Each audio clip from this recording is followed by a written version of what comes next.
Salut tout le monde, bienvenue à la parole.tv. Aujourd'hui, on va lire la parole ensemble. Mais juste avant de commencer, j'avais quelque chose à cœur du Saint-Esprit. C'est vraiment, je veux juste vous dire, moi, je suis pas parfait. Je fais des erreurs. Et les enfants de Dieu font tout le temps des erreurs. Il n'y a aucun qui est parfait. Il y avait juste Jésus-Christ qui était parfait. Et on va être à son image. On va aller de gloire en gloire à sa ressemblance. Amen. Alors, juste un témoignage aujourd'hui que j'ai eu, pas aujourd'hui, hier, pardon. Tu sais, je me suis fâché au travail, tu sais, il y avait quelqu'un à côté de moi, il m'a entendu. Et après ça, à la fin de la journée, je sentais qu'il fallait que j'aille m'excuser à la personne pour la façon dont j'avais réagi et que je m'étais mis en colère. Et après, c'est le Saint-Esprit toute la journée. Il m'a mis à cœur d'aller la voir. Puis finalement, je suis allé demander pardon de la façon dont j'avais réagi. Et après ça, la situation s'est réglée et la personne était contente et moi aussi. Mais tu sais, si j'avais repoussé tout le temps la voix du Saint-Esprit à mes Seigneur, pourquoi tu veux que je fasse ça? Pourquoi tu veux que j'aille voir cette personne? Alors, tu sais, le Saint-Esprit m'aurait pas lâché, je vous dis.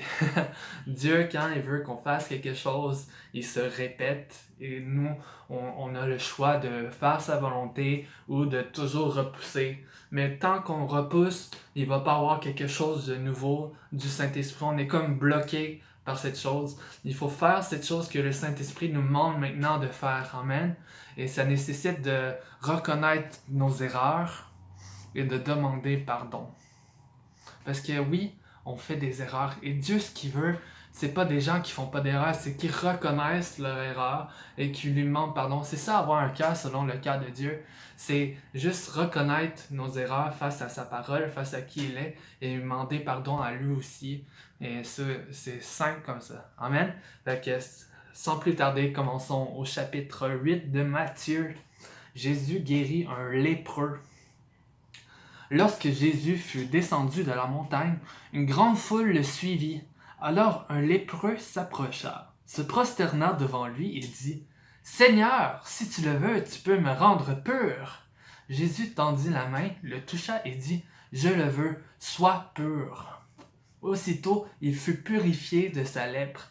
Puis Jésus lui dit: Fais bien attention de n'en parler à personne, mais va te montrer au prêtre et présente l'offrande que Moïse a prescrite, afin que cela leur serve de témoignage. Amen. Alors au verset 5, Jésus enseigne la loi la foi sur la foi d'un officier romain. Alors, au verset 5, alors que Jésus entrait dans Capernaum, un officier romain l'aborda et le supplia en disant: Seigneur, mon serviteur est couché à la maison, atteint de paralysie, il souffre beaucoup. Jésus lui dit: J'irai et je le guérirai. L'officier répondit: Seigneur, je ne suis pas digne que tu entres sous mon toit. Mais dis seulement un mot, et mon serviteur sera guéri. En effet, moi aussi je suis un homme soumis à des supérieurs. J'ai des soldats sous mes ordres, et je dis à l'un: pars, et il part. À un autre: viens, et il vient. Et à mon esclave: fais ceci, et il le fait. Après l'avoir entendu, Jésus fut dans l'admiration.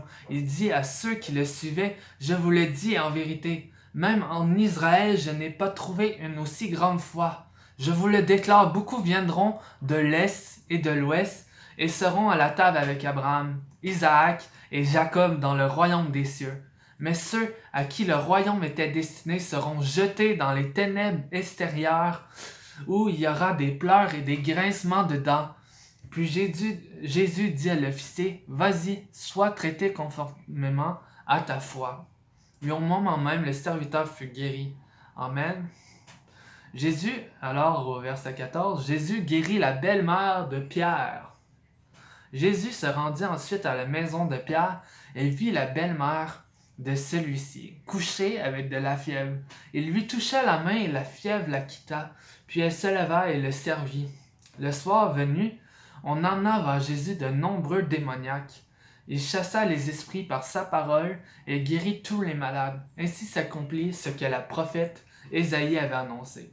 Il a pris nos faiblesses et s'est chargé de nos maladies. Amen. Il a pris nos faiblesses et s'est chargé de nos maladies.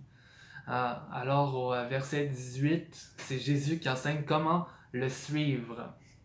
Voyant une grande foule autour de lui, Jésus donna l'ordre de passer de l'autre côté du lac.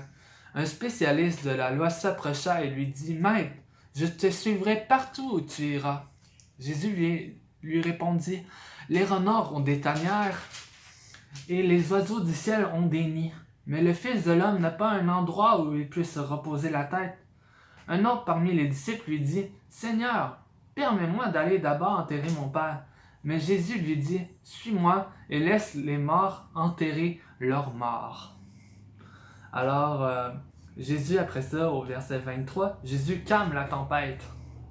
Il monta dans la barque et ses disciples le suivirent. Soudain, il s'éleva sur le lac une si grande tempête que la barque était recouverte par les vagues.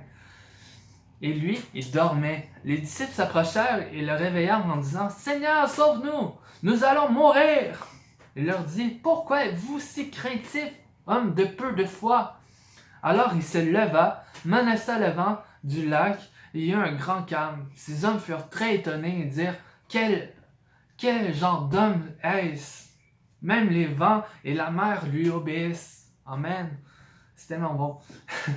Alors, au verset 28, Jésus envoie des démons dans des porcs. Lorsqu'il fut arrivé sur l'autre rive, dans le pays des Gadaréniens, 2 démoniaques qui sortaient des tombeaux virent à sa rencontre. Il était si dangereux que personne n'osait passer par là, et voilà qu'ils se mirent à crier, « Que nous veux-tu, Jésus, Fils de Dieu? Es-tu venu ici pour nous tourmenter avant le moment fixé? » Il y avait loin d'eux un grand troupeau de porcs en train de chercher à manger. Les démons suppliaient Jésus, « Si tu nous chasses, permets-nous d'aller dans ce troupeau de porcs. » Alors Jésus dit, « Allez-y. » Ils sortirent des 2 hommes et entrèrent dans les porcs. Alors tous les troupeaux se précipitaient du haut de la falaise dans le lac et ils moururent dans l'eau. Les gardiens du troupeau s'enfuirent et allèrent dans la ville rapporter tout ce qui s'était passé et ce qui était arrivé aux démoniaques. Alors tous les habitants de la ville sortirent à la rencontre de Jésus, et dès qu'ils le virent, ils supplièrent de le quitter leur territoire. Amen. Voici ce qui est pour le chapitre 8 de Matthieu. Félicitations, vous êtes rendus au 8e chapitre. Il en reste 1100 quelque chose encore. En tout, toute la Bible, c'est environ 1137 chapitres. Je suis plus trop sûr, mais ça fait beaucoup de chapitres et ça va faire beaucoup de vidéos. Amen. Fait que là, à chaque fois qu'on écoute une vidéo, on apprend sur Dieu, on apprend à connaître Dieu, on apprend sur nous-mêmes en même temps. On est créé à l'image de Dieu et on est appelé à le connaître. Amen. Et c'est tellement merveilleux. Alors, on se revoit pour une 9e vidéo dans Matthieu chapitre 9. Au revoir.